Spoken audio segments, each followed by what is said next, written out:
Oui, bonsoir à toutes et tous. Merci pour cette initiative, merci de l'organisation, merci aussi de votre présence, c'est génial d'avoir autant de monde ce soir.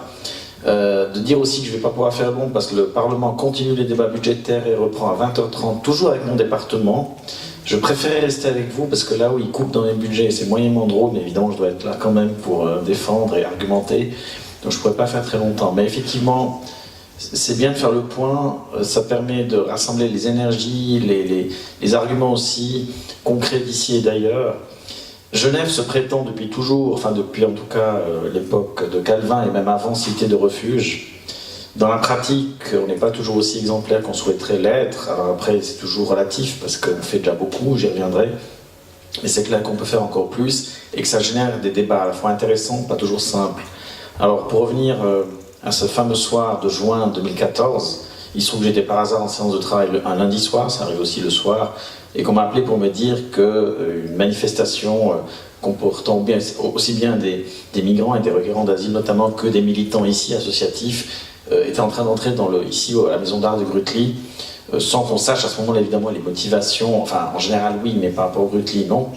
Ce que j'ai su par la suite, et j'aimerais quand même le rappeler parce que c'est important, c'est qu'à l'origine ils voulaient plutôt aller à l'église qui est à côté et qu'on leur a fermé la porte au nez. Je n'irai pas plus loin dans le commentaire sur le rôle de l'église. J'aimerais aussi dire qu'on a essayé de négocier par la suite un transfert à l'église de manière préparée. Alors autant on peut dire le soir même, ils se sont sentis peut-être débordés et ils ne savaient pas comment gérer la situation. On leur a proposé un accueil, je dirais, préparé, accompagné. Et la réponse, après de longues palabres, a été l'évêque auxiliaire était pour, si jamais, Monseigneur Farine, mais la paroisse a dit non. Voilà, ça c'est bon de le rappeler aussi. Donc ce soir-là, je suis informé, j'ai tout de suite contacté ma collègue qui était maire à l'époque, Esther Alder. Vous savez qu'on est maire chacun à notre tour une année. Et on a fait le point, on a tout de suite rencontré les délégués, puis on s'est rendu compte que les motivations étaient à la fois tout à fait, enfin qu'on les partageait sur le fond, que les motivations à ce moment-là, ils n'avaient pas décidé à l'avance de rester X semaines, hein, c'était improvisé, ils avaient besoin d'un lieu pour se rassembler. Il y avait notamment cette rébellion par rapport aux abris PC qu'on pouvait que comprendre, parce que sur le fond, on partageait leur idée. Et donc, on a dit, vous pouvez rester cette nuit. C'est pas qu'on a décidé, vous pouvez rester 6 semaines. Hein. C'était, voilà, on verra demain. Donc ce soir, il nous faut un lieu, on ne veut plus aller dans les abris. Et donc, c'est une histoire qui s'est faite par étapes.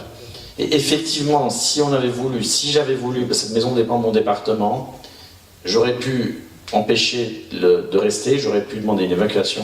Ça m'a été proposé. Il y avait des cars de police qui étaient disponibles. Et là, la décision, effectivement, a été de ne pas donner suite à cette proposition parce que j'ai bien compris que les motivations étaient pacifiques, politiquement tout à fait partagées par le conseil administratif. On a fait une consultation et que donc ils sont restés et surtout qu'on a pu assez vite négocier des règles communes de vie. C'est comme une colocation quelque part. Cette maison n'est absolument pas prévue au départ pour y vivre.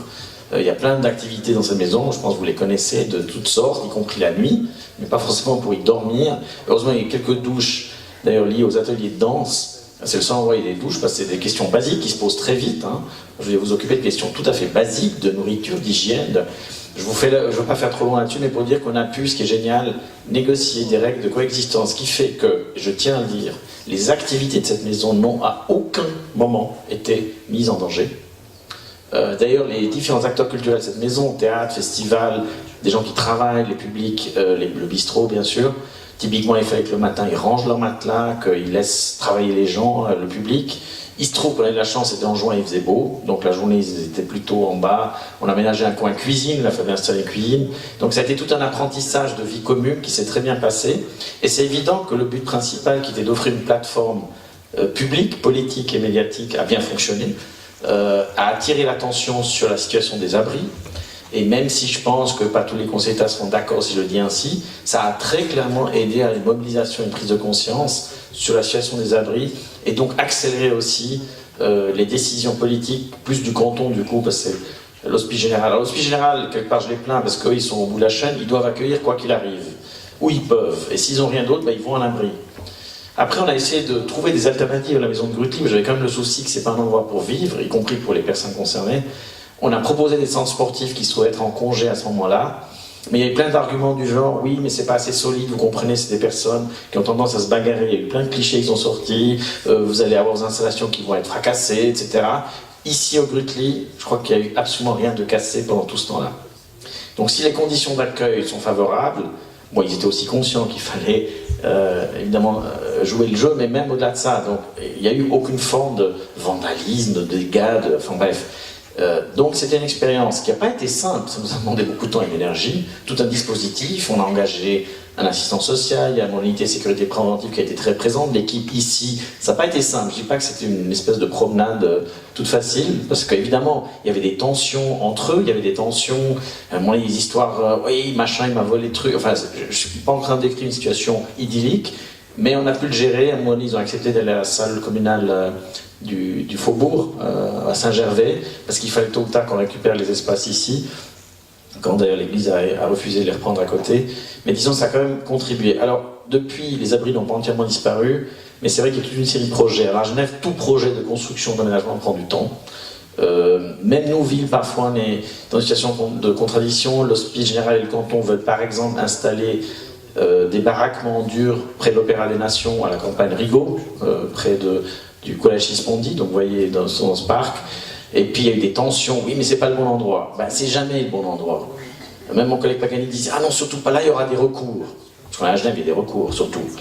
Mais à un moment donné il n'y a pas de bon endroit. En revanche ce qui est vital, et ça c'est le rôle de la commune, parce que l'hébergement en tant que tel c'est effectivement le canton avec un soutien financier fédéral, tout ce qui est ensuite l'insertion, l'accompagnement, les communes en général et notamment les villes, forcément qu'on peut jouer un rôle. Bah, typiquement, après, je me suis intéressé à la situation des requérants mineurs non accompagnés, qui sont hébergés à l'Étoile, qui manquaient, maintenant ça va mieux, mais disons qui manquaient d'activité, justement simplement les occuper. Parce qu'un des problèmes de ces personnes, c'est qu'effectivement le désœuvrement, et tôt ou tard, il est négatif à tout point de vue. Donc trouver des moyens de s'insérer, de rentrer en contact. Par exemple, maintenant, on a un cours à la piscine, avec notre appui, pour apprendre à nager. Et l'enthousiasme, les moniteurs du Genève Natation qui font ça me disent c'est impressionnant, ça fait longtemps qu'on n'a plus eu des élèves aussi motivés, souriants, de bonne humeur, heureux. Et le challenge, c'est par groupe, c'est qu'à la fin des 10 heures, ils sachent nager. Et ils font la queue pour le faire, tellement ils sont heureux, puis ça leur donne des contacts, et ainsi de suite. Donc les villes ont un rôle clé, et juste pour terminer là-dessus, c'est que je me rends compte à quel point dans les villes, en général à travers la planète, même dans des pays moins riches, elles jouent un rôle clé, elles sont en bout de chaîne. Elles n'ont pas les leviers légaux, elles n'ont pas les lois, elles sont en général pas dans le travail de police non plus. Par contre, elles sont en bout de chaîne parce que les gens vont quand même plutôt dans les villes, c'est normal, c'est là que ça se passe. Et c'est les populations des villes qui souvent font preuve de beaucoup de solidarité, celles qui ont déjà pas mal de gens qui arrivent, de migrants, qui sont habitués peut-être plus à la migration, qui font déjà des efforts, qui essayent d'intégrer. Alors après, il y a des tensions, pas tout le monde est d'accord, mais il y a des tensions, mais ça se discute, ça s'apprivoise, c'est pas évident. Les villes allemandes, par exemple, qui ont fait un gros effort, parce que Mme Merkel a peut-être ouvert les frontières, mais après, c'est les villes qui doivent faire le gros du travail d'insertion. C'est le cas chez nous. On peut faire plus, on est membre du réseau Ville-Refuge. Alors à ce stade, c'est surtout un réseau un peu symbolique, c'est, je dirais, une conscience commune des enjeux, parfois un partage d'expériences, qu'on essaie de faire. Il se trouve que de par mes origines, je suis à moitié libanais, vous avez mentionné le Liban. Moi je rappelle toujours aux gens d'ici, on pleure lorsqu'il y a 1000 réfugiés. Le Liban, qui est un pays de 4 millions d'habitants, qui fait le quart de la Suisse en superficie, accueille 1 million de réfugiés syriens. 1 million. Et je suis allé voir certains de ces camps informels là-bas, avec des collègues d'autres villes. Évidemment, l'immense majorité, et on le sait, des gens ne vont pas plus loin que les pays voisins, parce que leur seul objectif, c'est de retourner chez eux.